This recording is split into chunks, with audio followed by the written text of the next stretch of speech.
This segment is all about exit planning. Welcome to the program. I'm Mark Imperial, and this segment's brought to you by booksgrowbusiness.com. It's the place where busy professionals get their books done and published to lead their fields, educate consumers, and to leave a legacy. Joining me on this segment is Courtenay Shipley. She's the founder of Retirement Planology. Courtenay, welcome to the show. Thanks so much for having me, Mark. Tell us a little bit about your work and specifically, who are the types of clients that you specialize in helping? Sure. Yeah, we work with small to medium-sized businesses, and we're focused on the retirement plan aspect of things. So we are there to help provide the corporate-sponsored retirement plan, the 401k plan, et cetera, and then also to help the business owner as well think about what they're doing next. So how will they exit? How will they sell their business? How do they build value in it before they go through with that transaction? And so we are all about that kind of back end of financial planning. So speaking of business owners, they're really great at what they do. They're passionate, they're growth minded. But when it comes to the exit and selling their business for their next chapter, how much thought do they put into that? Are they prepared, or what kind of preconceived notions do they have in their minds? Generally, no, they are not prepared. They get to a point where they say, oh, I probably need to be thinking about this, or I'd like to do something. Maybe in the next 3 to 5 years, maybe now if I can get a good price. So it's more kind of an afterthought, I think. Sometimes they're forced to figure this out because they're in a situation where they've got health issues or there's other reasons that they need to exit their business. But no, it's generally something that takes about 3 to 5 years in an ideal world to get you to the value that you want to sell your business for. But many times that's not the case. So you mentioned it takes a little bit of time. So when is really the best time to plan for exit planning? Is it really 3 to 5 years before you're going to sell, or is there a better or best time?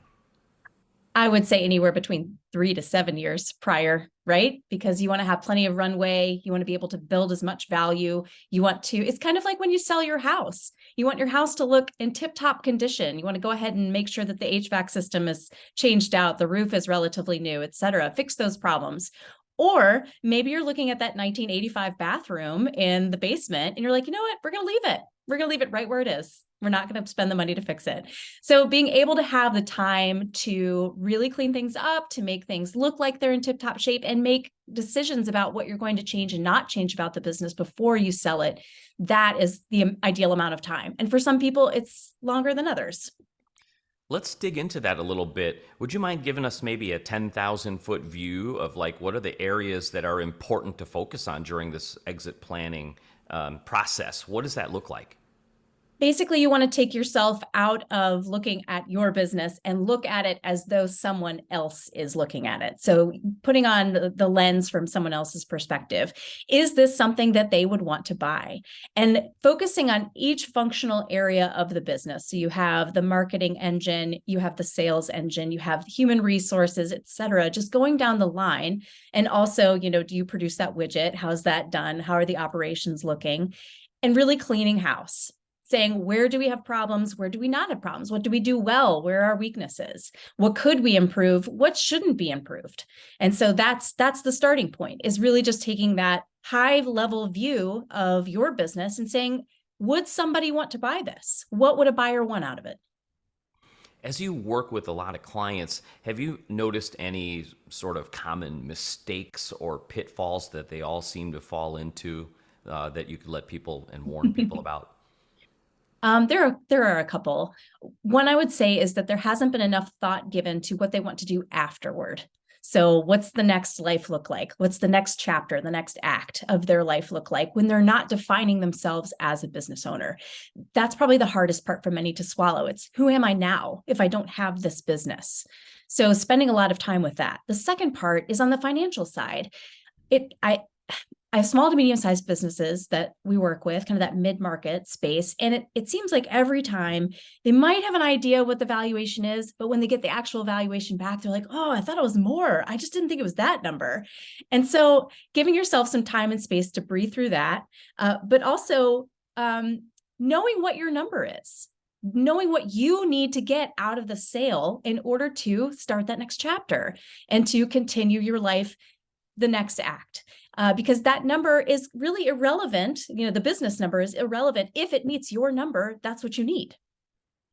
Courtney, what inspired you to get into this field and specifically help business owners with their exit planning? How did you get started? Yeah, so I have 20 years in the corporate retirement plan space, designing, implementing 401ks, 403bs, 457s, helping all of the employees be taken care of so that they have the luxury of deciding how they spend their time later in life, right? So having a retirement plan that is constructed for them. And then I noticed that the business owner was kind of missing out of that piece. Like, they are using the plan. Many times they are putting that plan in place so they can maximize it. But so much of their wealth is tied up in their business. And they need guidance on what to do next. That is a once in a lifetime. It's kind of like getting married. You usually only do it a few times, maybe once, but you need that wedding planner. Like, that just makes everything easy because you don't want to have to learn on the go and learn on the fly. Before I ask you my last question, in regards to exit planning, is there anything that I didn't think to ask you that you feel is really important to share with business owners today? Well, there's the psychological aspect, I think, is actually more important than anything else. And there's so many things that are wrapped up in it. Is a family business? Did you have the intention of bringing a family member in to take over, like a son or a daughter?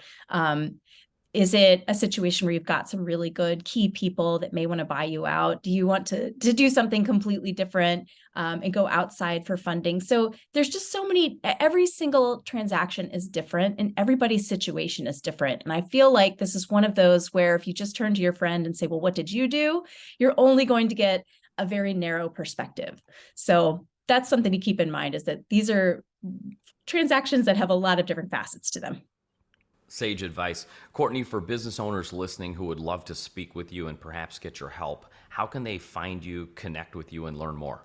Sure. I'm on LinkedIn under C. Shipley. Also, you can find us at retirementplanology.com. That's Planology at the end there. And those are the two main ways you can track us down. This has been terrific. I really appreciate you taking the time to share with my audience today, and I wish you continued success for you and for all of your clients. Thanks, Mark. I really appreciate it. That was Courtney Shipley, the founder of Retirement Planology. And this segment's been brought to you by booksgrowbusiness.com. It's the place where busy professionals get their books done and published to lead their fields, educate consumers, and to leave a legacy. That's all for now. I'm Mark Imperial, and thanks for joining me.